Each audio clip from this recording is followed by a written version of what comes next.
like to welcome each and every individual to Voices of Integrity for Passions. And Ben is away with his lovely wife. He is taking her on vacation to Tennessee for her birthday. And so I am filling in for Ben today. And today we're actually going to go ahead and do a special segment on interesting videos, and it's number 8.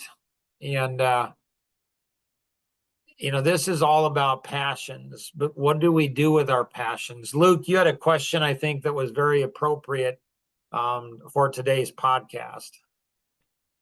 Yeah, I'm just curious about kind of keeping up that intensity on a passion throughout the ups and downs and even boringness of life, which I feel like life is always trying to dampen our desire for things in the long run. Nice. And I think that's what, Ben and his vision for the podcast. He and I are on vacation, it's night, we're in the hot tub, and he's talking. He's like, Dad, so here's a young man, 25, got a great paying job, owns a house, married, like he's living the dream.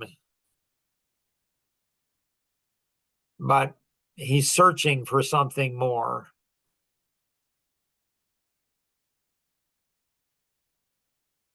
He's searching for something more. And so, Luke is my nephew. So when Grandpa Boersma died,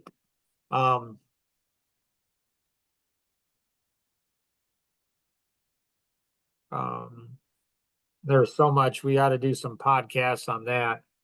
But I was at a coffee connection, and Rosanna, my wife, got a call, and what she communicated to me was that Grandpa had just died. What was communicated to her is that he was going to die very soon. My mom was there. None of the other kids were there, so she was alone. And I'm like, okay, well, since he's dead already, I need to just finish up. I just need to finish up this, get him, I'm not finished. I just need to make sure this group is cared for. So I stayed an extra 5 minutes just to make sure it was cared for. I said, hey, that's, I just got word that, my dad just died and my mom's there, maybe alone probably. And so I need to wrap this up. So I made sure it was covered and everything. And then 5 minutes later I left. Then we got stuck behind a train. And then when I got there, my mom was there and she said, Mark, Dad just died. Like, what? I thought he died like 20 minutes ago. But it was okay. So the next week at the Coffee Connection, I related the story, and Kevin King, who had 3 strokes a few years later, and now he's in 24/7 care. He said to me, miss him as he was. And he said, it was so strange, Mark, to me that you stayed. Now, if I had known he hadn't died yet, but was going to soon, I might have just left, but it's okay. And he went ahead and he said, like, it was amazing to me how much you cared for the group. Like, you made sure, here's your dad dying and, or dead, close to death, and you still care for the group. And I said, Kevin, when your life vision is bigger than death, you get over stuff. I didn't realize the significance of that statement until the following week. Kevin wrote notes like Elaine does. like, and he came back the next week and he said, when you said, when your life vision is bigger than death, you get over stuff. When your life vision's bigger than death, you heal quickly. When your life vision's bigger than, like, it's just, and so So how do you discover your life vision? You draw, I mean, I was given my life vision when I was 8 years old. It was a gift. There's nothing I did to earn it. I don't know why I was given it. Took 30 years for me to figure out a system to help people discover their life vision. 30 years. Be cool to see the video of a Coffee Connection event where Melissa got up and Steve Casey went ahead. And I remember where Melissa went ahead and I said, "Hey, honey, you got this." And she says, "Oh, I got this, Dad." I said, "I can come up." And she's like, "No, Dad, I got this." So she was a presenter and she was talking about life vision, something, or I don't know, something. She was talking about a topic. And she got up and Steve Casey, probably one of the most proud moments I've ever had of Melissa in my life. And Steve Casey went ahead and raised his hand and said, "Melissa, what's your life vision?" And she kind of stumbled around. She said, "I don't know." And Steve went ahead and said, "How can you be Mark Boersma's daughter and not understand your life vision?" And she's like, "Dad, can you come up?" So I came up and she and I, man, did we play together? Did we flow? And I'm pretty sure it's on video somewhere. I don't know where. Jonathan was actually shooting the video. So it's somewhere out there. It was interesting because she said, I went down a dark path. I made some really poor choices in life. And somebody piped up and tried to bail her out and said, "But it's okay, Melissa. Like that's a part of your story." And she paused and she said, "No, I mean, yes, but no, I knew better." Like she didn't go ahead and dismiss it, didn't go ahead and she owned it. And so here's what you do is it's a really simple exercise. You draw a circle and then you list everything you're passionate about. This is Sarah, who's 5 years old. I'm jealous of Sarah. I want her life vision. So in the center of all your passions, what's your life vision? And her life vision is I am here to play and learn. Like my life vision that I was given when I was 8 years old is to touch every single person in the world, one person at a time, make a huge difference in every aspect of their life in a really fun and exciting way. And that's 8+ billion people. Jeff Ristine, I was probably in my mid 30s, late 30s. He was in the driveway and he and I were talking. And he went ahead, he worked for a billionaire. And he and I were talking. He said, "Mark, I've never met anybody that's so clear on your life vision, on their life vision. I was, I wish I was as clear as you are." And I laughed and I said, "Well, Jeff, a couple things. One is be really careful what you pray for, because it may sound sexy, but it's not. It is not." Like, and I said, two is I don't know if God gives everybody that. I'm 60 years old. I'm not quite there yet, but I'm closer. Where? I'm closer than I've ever been in my life to saying, I'm pretty sure he does. But I'm not there yet. So don't quote me. Don't misquote me. Don't go ahead and say, Mark said everybody's got to have a life vision or they're going to hell. Like, like, but why do things resonate with me? Ben, when he was in 6th grade, I think I walked into a teacher's conference and, you know, and on the wall, on the door, there was a little poster. How do I remember this stuff? And the poster said something to the extent of understand your life vision, or you'll be helping somebody else achieve their life vision. like, like I'm like, wow, what a great And so I don't know. I mean, it's okay. Like when we go back, like if you haven't been through the powerful videos, the powerful video library, go through it. Like in the Crazy Dancing Man video, there's nothing wrong with being the first follower. It's very clear. It's very clear in that the first followers is as important as the founder, as the leader. But I think a lot of people want to be the Crazy Dancing Man video. They just don't want to take the risk. They don't want to do the work. They don't, they don't want to go ahead and make the sacrifice. And so, well, that's kind of childish when you think of it. I want to get all the benefits without doing the work, without making the sacrifice, without taking the risk. Well, that's kind of goofy. I mean, it just is. So what's when you look at number 8, what's the vaccine for number 9? Should you watch number 9 and then 8 or 8 and then 9, or watch them both, like simultaneously? But like if you're susceptible to the theory of stupidity if you don't have your own life vision, because you got to follow something.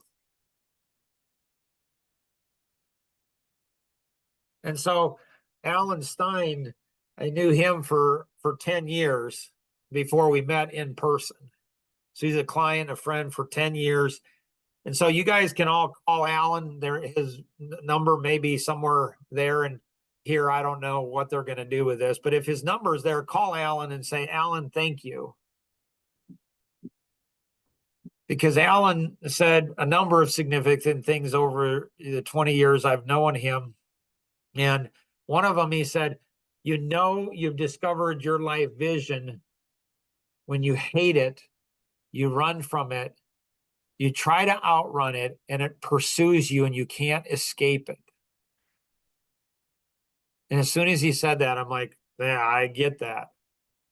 So that sounds very similar to the Ford versus Ferrari thing. Yep. And the thing I don't understand, Mark, is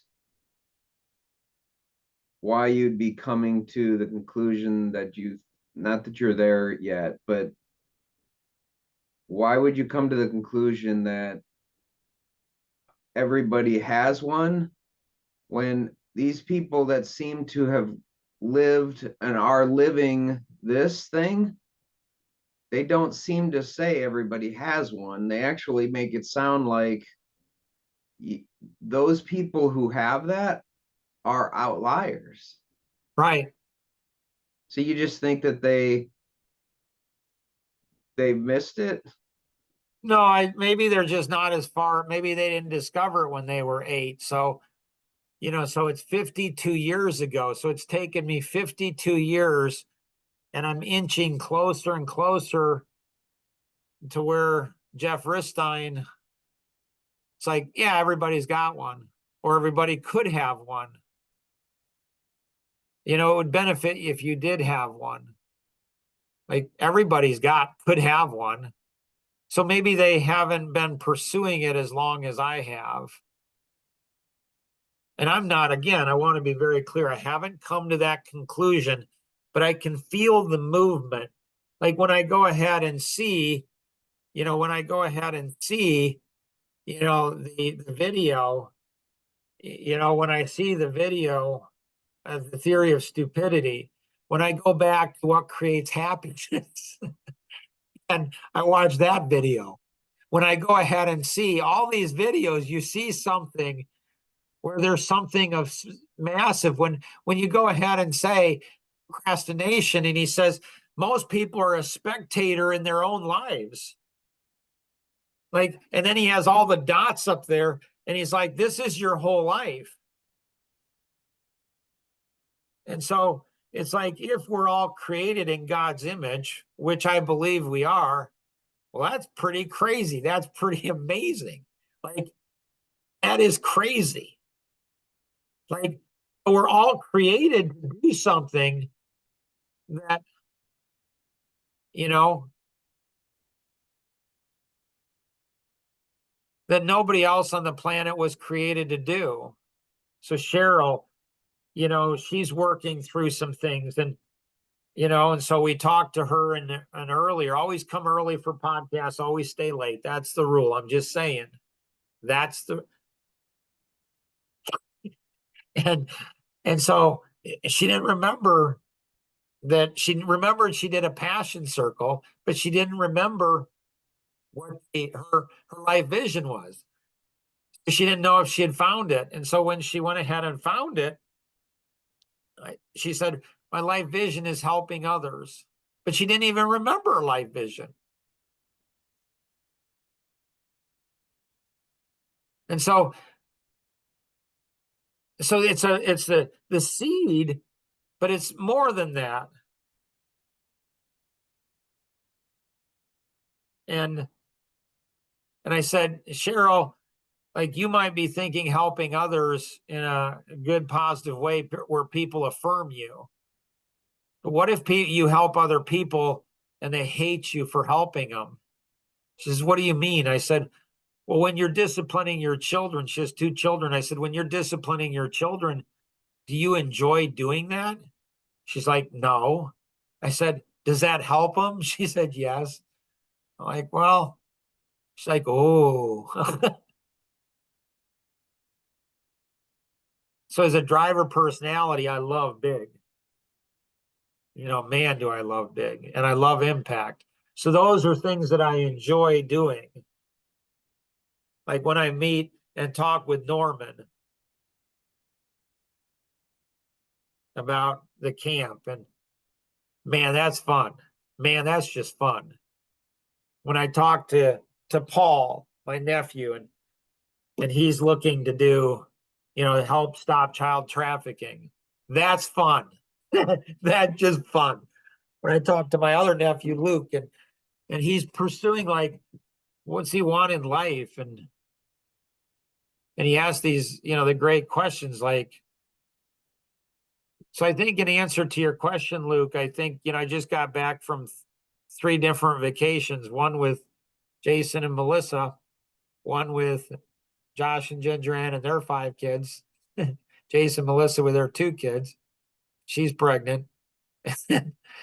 Ginger Ann's pregnant. Ann has 5 kids. And then just got back from another vacation, 3 back to back. And I'm telling you, I want to take another vacation. Like, holy cow, they disrupt my life.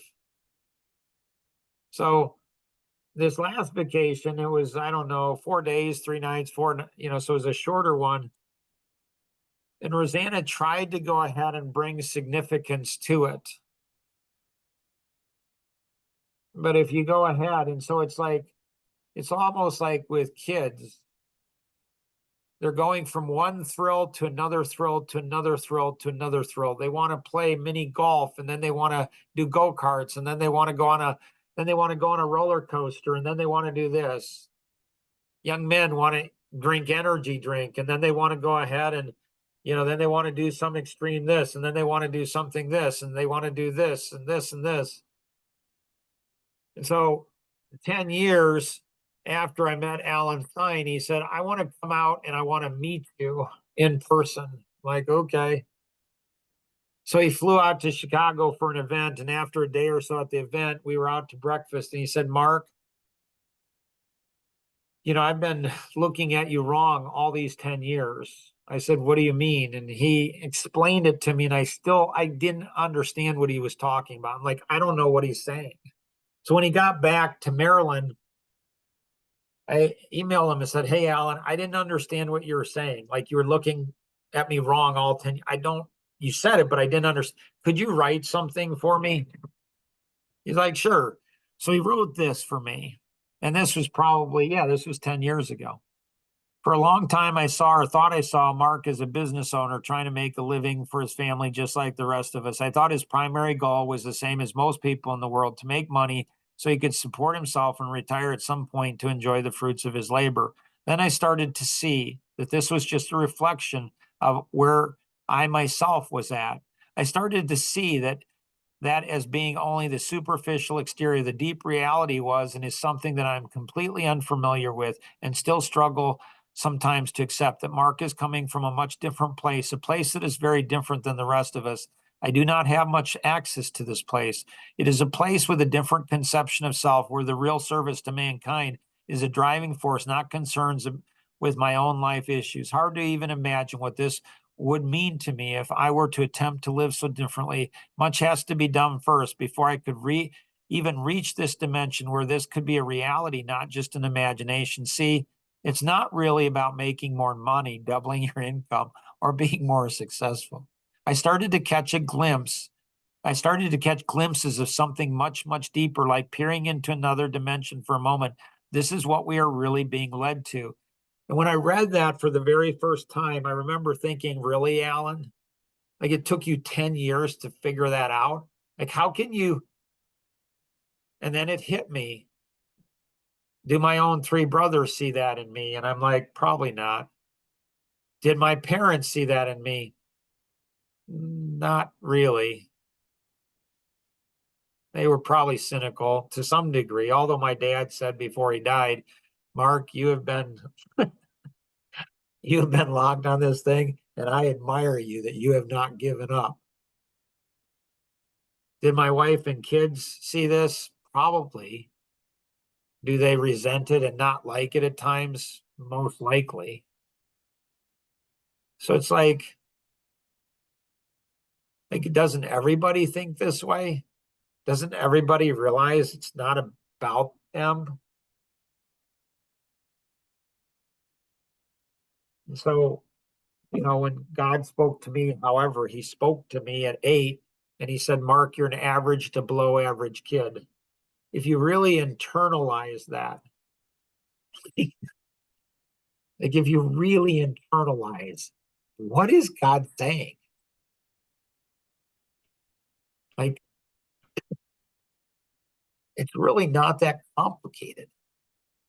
Mark, you're an average to below average kid. What does that mean? It means exactly what he said. Mark, you're not that special. Like, you're just not.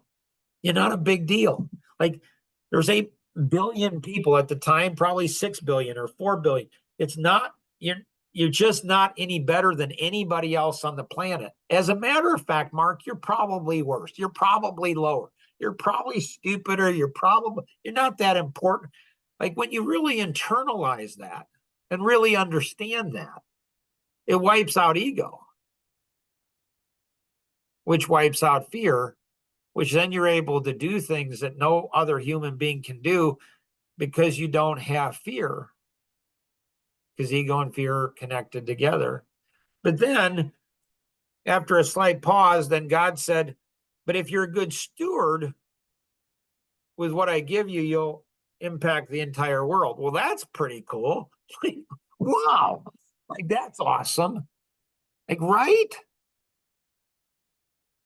So when our passions are about consumption, about ourselves,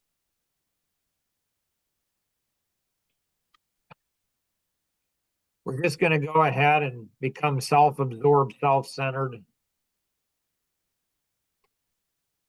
And we're just going to go ahead and not be happy with anything.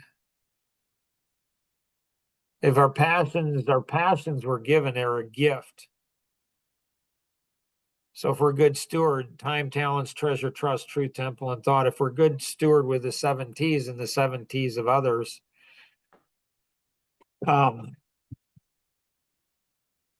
we can change the world. We really can. Any closing thoughts, comments? Luke, did we answer your question or not so much? Sort of, but I think I'm gonna need to delve into that a little more to answer it for me. Like you Good probably for you. answered it for you. Yeah, good for you. And I think what you're going to find, Luke, is you're going to find an infinite black hole. Not bad. You're just going to find, like, the more you know, the more you're going to know you don't know. Like, it's infinite. like Like you're gonna go one level and you're gonna go one level deeper, and then all of a sudden you're gonna be like, oh my goodness, this is cool. But then there's another level and another level and another level. And it's like, it's a great question. I mean, it would be awesome to share this podcast, Luke, with two other people you know and say, hey, what do you think? See, when you go on a journey together with other people, Luke, I mean, imagine going on a vacation or going to a campground and having fun like you can't believe, like like boat, like skiing and water sports and, basketball and all kinds of trapeze. You do all kinds of crazy fun stuff that gets the adrenaline going.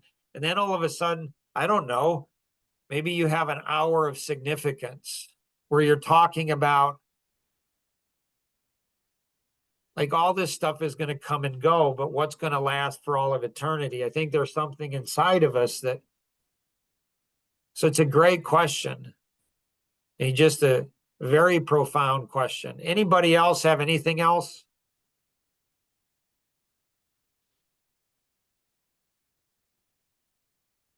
So if you're a parent, I'd expose your children to this early in life, because I think they may be able to understand it more than we are as adults. So ask your 2-year-old or 3 or 4 or 5 or 6 or 7, have them listen to this and say, what did you get from this?